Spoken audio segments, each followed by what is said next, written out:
안녕하세요. 저는 이번에 구원의 확신이라는 책으로 여러분들과 함께 만나게 된 학생통역사 박준이라고 합니다. 네, 제가 이번에 발표할 책은 구원의 확신이라는 책입니다. 구원의 확신이라는 책을 저희는 이렇게 좀 5개로 한번 바라볼 텐데요. 첫 번째는 책 소개, 두 번째는 책 저자 소개, 세 번째는 책 내용 소개, 그리고 마지막은 느낀점으로 여러분들과 함께 이야기 나눠보려고 합니다. 안녕하세요. 첫 번째죠. 첫 번째 책 소개는 이름은 구원의 확신이고요. 저자는 R.C. 스프롤 목사님이시고, 그리고 출판사는 생명의 말씀사입니다. 그리고 책 저자는 이름은 R.C. 스프롤 목사님이시고요. 2017년에 별세를 하셔서 천국에 가셨습니다. 그리고 대표 저자는 거듭남이란 무엇인가, 기독교의 신진리, 기독교의 신진리 102가지, 그리고 구원의 확신 등등이 있습니다. 이제 책 내용을 여러분들과 함께 이야기 나눠보려고 하는데요. 그 전에 먼저 여러분들에게 잠깐 질문하고 싶은 게 있습니다. 여러분들은 구원 받으셨습니까? 네. 그걸 어떻게 확신하시죠? 우리 삶의 변화를 통해서. 맞아요. 그러나 굉장히 이제 우리가 믿음 생활을 하고 구원받았다는 걸 확신하면서 살아갈 때 가끔씩은 우리 마음속에 이런 마음이 듭니다. 내가 진짜 구원받는 게 맞는 걸까? 예수님께서 그 산에 올라가셔서 얘기하셨을 때, 그 설교를 하셨을 때 팔복에 대해서 얘기해 주셨어요. 그건 우리에게 너무나도 긍정적인 말씀으로 다가옵니다. 그러나 그 마지막 말씀에는 이렇게 나와 있습니다. 다 주여 주여 하는 자마다 천국에 가지 않는다. 그런데 그러면 우리는 이렇게 생각해 봅니다. 내가 천국 갈 수 있는 게 맞는 걸까? 그 말씀이 마태복음 27장 마태복음 7장 21절에서 23절인데 제가 잠깐 읽어드릴게요. 나더러 주여 주여 하는 자마다 자 천국에 들어갈 것이 아니요 다만 하늘에 계신 내 아버지 뜻대로 행하는 자라야 들어가리라. 그날에 많은 사람이 나더러 이르되 주여 주여 우리가 주의 이름으로 선지자 노릇하며 주의 이름으로 귀신을 쫓아내며 주의 이름으로 많은 권능을 행하지 아니하였나이까. 아니 그때 내가 그들에게 밝히 말하되 내가 너희를 도무지 알지 못하니 불법을 행하는 자들아 내게서 떠나라. 다 주여 주여 하고 이런 자리 앞에서 하나님의 말씀을 선포하고 하나님의 복음을 전하는 자들이어도 주여 주여 우리가 하나님의 선지자 노릇하면서 살아가지 않았습니까? 라고 얘기하는 자들도 예수님께서는 나는 너희를 모르니 불법을 행하는 자들아 떠나라 라고 얘기하신다는 겁니다. 그럼 우리는 한 번쯤 고민을 해봐야 돼요. 내가 진짜 구원받는 게 맞는 걸까? 그러면서 예수님께서는 우리가 예수님께서 하셨던 비유 중에 너무나도 잘하는 비유가 있어요. 그 비유는 바로 씨 뿌리는 자의 비유입니다. 예수님께서 그 씨 뿌리는 자의 비유를 하실 때 4가지의 그 배경에 대해서 얘기해 주셨어요. 첫 번째는 길밭에 뿌려진 씨앗입니다. 길밭에 뿌려진 씨앗은요, 여러분들 시골에 가시면요, 그 시골 논두렁이 이렇게 있고요. 그리고 그 시골 논두렁과 그 시골 논두렁 가로지르는 시골 그 논은 아닌데 약간 가로지르는 그 길이 있어요. 그 길은 굉장히 딱딱해요. 왜냐면 사람들이 굉장히 많이 걸어다니기 때문입니다. 근데 그런 길에 씨앗이 뿌려진다면 과연 심겨질 수 있을까요? 아니요. 뿌리도 내리지 못하고 심겨지지도 않습니다. 그래서 새들의 먹이가 될 뿐이죠. 예수님께서는 이 길가에 떨어진 씨앗을 통하여 이렇게 말씀하셨습니다. 예수님께서는 새를 이 사탄에 비유하셨고요. 그리고 이 씨앗은 마치 복음을 들으나 아무 영향을 받지 않으며 복음이 그들의 삶에 뿌리를 내리지 못하는 사람에 대해서 암시하셨습니다. 물론 그 뒤쪽에 암시하신 것보다는 뒤에서 열심히 설명해 주시긴 하셨죠. 자, 두 번째는 돌밭에 떨어진 씨앗입니다. 땅은 굉장히 촉촉해요. 근데 제가 어렸을 때 5년 정도 시골에서 살았어요. 화성 매각지에 매송면이라는 곳에서 살았었는데, 매각지인가요? 어쨌든 시골에서 살았었는데 밭을 가다 보면요, 한 구역은요 굉장히 돌이 많은 곳이 있어요. 근데 그런 돌이 많은 곳은요, 돌들이 그 돌들이 있는 땅은요 굉장히 땅이 뿌리 들어가기가 굉장히 깊게 들어가기가 굉장히 어렵습니다. 돌들 때문에.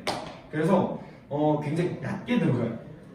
그렇게 해서 햇빛을 좀 강한 여름에 햇빛을 비추기만 하면은 좀 잘 자라고 있는 색상도 바로 말라서 죽어버립니다. 예수님께서는 그러면은 예수님께서는 그 돌밭에 떨어진 씨앗을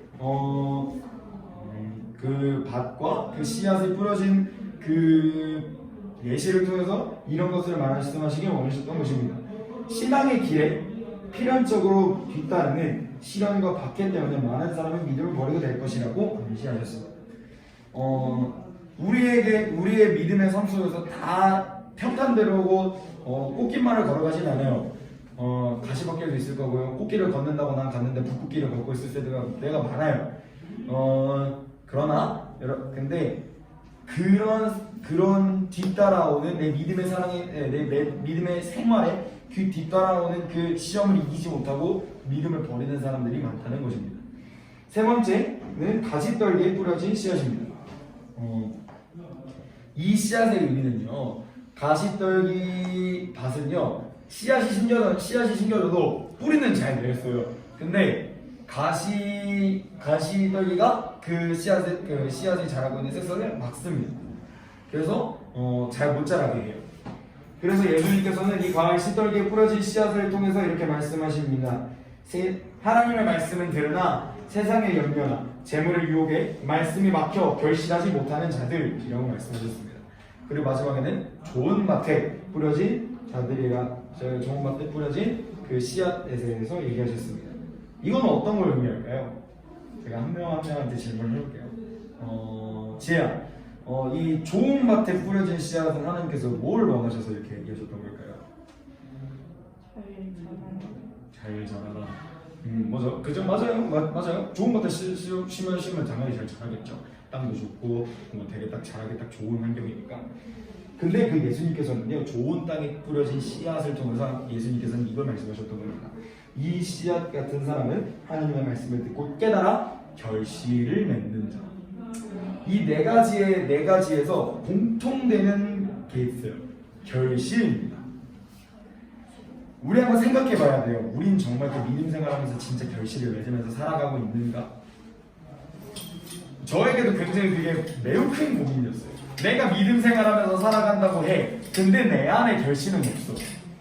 앞에서 복음을 전하고 경기권 리유메이트에서 맨날 메시지를 준비해서 메시지를 전하고, 그리고 그리고 레크레이션이라는 그 자리에 서서 애들과 함께 재밌게 놀다가, 그리고 마지막 메시지를 전하는 사람으로 나는 이렇게 서 있는데, 내 안에 정말 그 안에 그 과실이 정말 그 열매가 자라가고 있는가? 나는 그런 것에서 매일매일 맞물려서 굉장히 힘들게 살아갔었어요. 그러나 이 말씀을 통해서 좀 더 보다 더 깨달았던 시간이었습니다. 이 말씀을 통하여 우리는 알아야 되는 게 있습니다. 결국 복음을 기쁨으로 받아들이지만 믿음을 끝까지 지키지 못하는 사람이 많다라는 것을 우리는 알아야 합니다. 그리고 우리는 이 비유를 통하여 우리는 열매를 맺지 못한다면 참 신자가 아니라는 것을 우리가 깨달아야 합니다. 네, 이게 예수님께서 말씀하셨던 이 씨앗의 비유를 통해서 예수님께서 말씀하셨던 것입니다. 열매를 맺지 못하는 신자는 참 신자가 아니라는 것을 예수님께서 말씀하셨던 것입니다. 그렇다면 그 구원받은 백성은 도대체 어떤 사람들이 구원을 받은 사람들일까요? 그것에 대해서 지금 한번 잠깐 살펴보도록 하겠습니다. 넘겨주시기 감사하겠습니다. 네. 구원의 확신에 대한 네 종류의 사람들이 있습니다. 네 종류의 사람들이 있는데, 첫 번째는 내가 구원을 받았고 그리고 내가 그걸 아는 사람. 두 번째는 내가 구원을 받았지만 그것을 모르는 사람.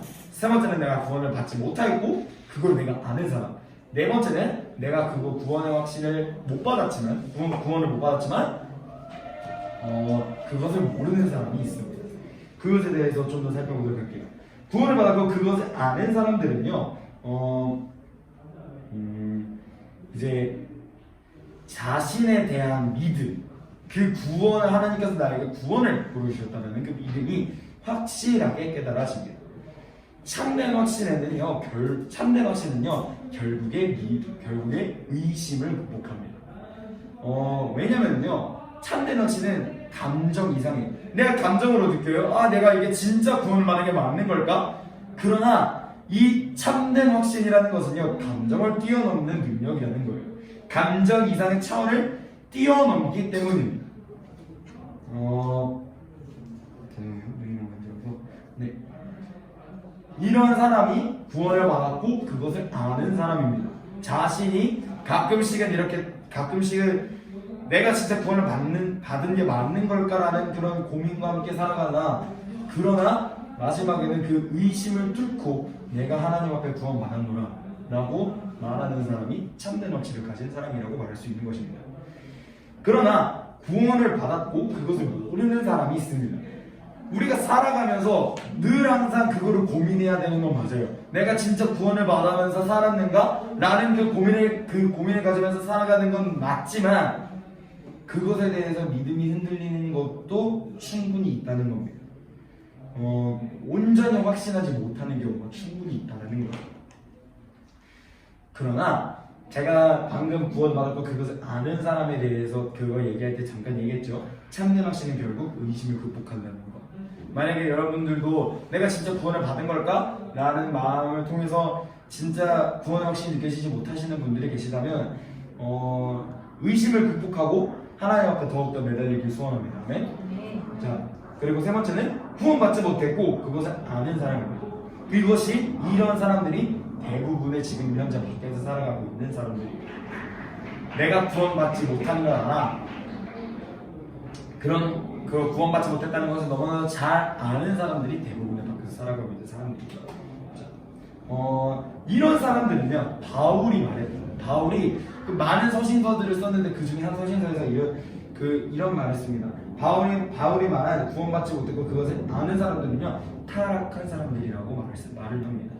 왜 타락한 사람이라고 말을 하냐면, 타락한 사람들은 자신이 하는 행동들이 잘못되었고 자신이 죄인인 것을 알지만 스스로 그런 일을 할 뿐 아니라 다른 사람이 그걸 하라고 부추겨요. 우리 한번 물어볼게요. 한원 간사님께서 이렇게 하루를 살아가면서 단 하루라도 죄를 단 한 번이라도 안 지은 적이 있으신가요? 없죠. 네. 그렇다면 그게 죄라는 걸 아시나요? 내가 잘못하게 했던 행동들이 죄라는 걸 아시나요? 같은 질문을 주은이한테도 물어볼게요.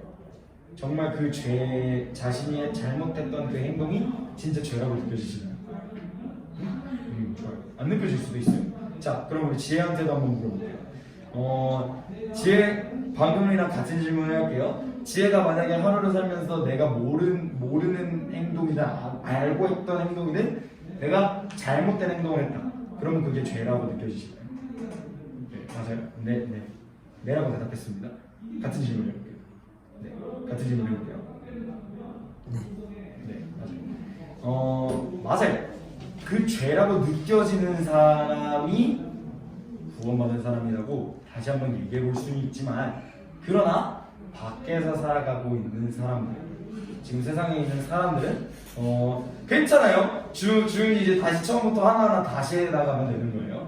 네, 그렇게 모르는 사람도 알고 있으면 정말 좋은 거예요. 자, 그렇게 모르고 살아가는 사람들도 있다는 겁니다. 그리고 이들은요, 자신이 은혜의 상태에 있지 아니하고 있다는 사실, 그리고 하나님과의 관계가 단절되어 그분으로부터 소외된 상태에 있다는 것을 너무나도 잘 압니다. 이런 사람들이 그런 사람들이라는 거예요. 그리고 마지막은요, 구원받지 못했고 그것을 모르는 사람들이에요. 나는 구원받았어. 나는 구원받았다고 살아가. 근데 구원받지 못한 사람들도 있다는 거예요. 이런 사람들이 있는 거에서 가장 크게 두 가지만 알고 이 얘기를 마치려고 합니다. 첫 번째는 구원의 조건을 잘못 이해했거나, 두 번째는 구원의 조건을 옳게 이해하였으나 스스로가 그 조건을 충족시켰는지 여부를 옳게 이해하지 못했기 때문에 이렇게 그 자신의 잘못된 확신이 있는 겁니다. 여러분들은 어디에 속해 있습니까? 저는요, 여기에 속해 있다고 생각했어요. 왜냐면은 내 행동이 내 삶이 이 구원받은 사람처럼 살아가지 못하니까 하나님 제가 잘못했어요 다시는 그러지 않을게요 라고 어쩌면 눈물도 흘려보고 간절히 기도해보고 그럴 때가 굉장히 많았지만 그러나 회개라는 말은 그거잖아요. 필성이 형이 참아신이 없다고 말하기 전에서 믿음과 회개를 얘기할 때 회개는 죄를 짓지 않겠다고 선언하고 막 눈물품을 찰찰 흘리고 그런 것을 넘어서 유턴하는 것, 돌아오는 것, 그 죄를 떠나는 것, 다시는 짓지 않는 것이 회개라고 하였는데 저는 그러지 못했어요. 그래서 저는 굉장히 낙담했어요. 내가 진짜 구원받은 게 맞는 걸까? 나는 그 고민과 함께 살아가면서 저는 이 사람이라고 제가 스스로 대답을 했었어요. 그러나 여러분 어느 사람이든 간에 하나님께서 뒤에서도 얘기가 나오지만 하나님께서는 여러분들을 한 번도 손을 떼신 적이 없다는 거예요. 여러분들의 인생 속에서 우리 지금 몇 년 살았죠? 딱 14년 살았죠? 주은이는 13년? 이게 만 13세? 오케이. 어쨌든 근데 이제 14살 살았죠? 이제 14년 살았죠? 살고 있는 중. 주은이는 그러면 이제 13년을 살아가고 있는 중이겠죠? 그리고 이제 다음 달이면 이제 13년에서 14년으로 넘어가겠죠? 그래서 이제 서로 이제 삶을 살아갑니다. 그러나 여러분들의 그 삶 속에서 단 한 번이라도 예수님께서 여러분들의 손을 놓은 적이 없으시다는 거예요. 여러분들의 인생을 포기하신 적이 없다는 겁니다. 여러분들 정말 그 주님을 붙들면서 살아가길 소원합니다. 네? 자, 그 이제 느낀 점을 얘기하고 마무리하도록 할게요. 제가 앞에서도 굉장히 막 정확하게 얘기했지만 저는 제가 스스로 제 구원의 확신을 느끼지 못했었어요. 내가 정말 구원을 받는 게 맞는 걸까? 나는 그거를 가지고 매일매일 고민하면서 살아갔어요. 그래서 이 책을 꼭 읽어보고 싶었어요. 근데 이제 막 이게 베스트셀러예요. 저희 학교에서는 빌리러 가면 없어요. 또 빌리러 가면 없어요. 그거하고 한 2달을 버틴 것 같아요. 근데 이제 딱 이번에 책을 새로 사서 이제 딱 왔길래 할렐루야 하고 읽었는데 책의 두께에 비해 굉장히 강력한 임팩트가 있던 책이었어요. 그래서 제가 이걸 책을 읽으면서 내가 고민했던 것, 내가 진짜 구원을 받은 것인 건가? 라는 그런 생각부터 내가 그러면 어떻게 살아가느냐라는 그런 생각까지, 그리고 내가 상상치도 못했던 그 생각들이 굉장히 저에게 많은 것들이 와닿고 많은 것들을 깨달았습니다. 그래서 여러분들도 한 번쯤 트리플 독서를 해야 되고 이제 발표를 해야 된다 하시면은 얘도 한번 해보시는 거를 굉장히 추천드리고요. 그리고 여러분들도 정말 이거 하나만 알았으면 좋겠어요. 구원의 확신이 느껴지지 않을 때, 내가 진짜 구원의 확신, 내가 구원을 진짜 받는 게 맞는 걸까? 라는 그런 고민이 든다면 여러분들 한 번쯤 멈춰서서 고민을 해봐야 되는 겁니다. 에이 모르겠다 하고 그냥 흘러가는 대로 살아가다 보면은 내가 세상에 있다면 그렇게 흘러가는 대로 살아갈 수가 없어요. 멈춰서서 내가 진짜 그렇게 살고 있는 거라는 걸 고민하고 뛰어야 되는 거예요. 저는 그래서 그렇게 1년을 그렇게 멈췄어요. 1년을 멈춰서 고민을 했어요. 내가 진짜 구원받은 사람이 맞는 걸까? 그래서 굉장히 좀 이상한 길을 샜지만 어쨌든 멈춰서는 것을 여러분들께서도 하시고 고민해보는, 내가 진짜 구원의 확신을 받는 게 맞는 걸까? 라는 그 확신이 들었으면 좋겠고, 만약에 안 드시면 멈추시는 것도 가장 좋은 방법이고, 무엇보다 가장 중요한 건 말씀을 붙들고 기도를 하고 하나님 앞에 붙들어야 된다는 겁니다.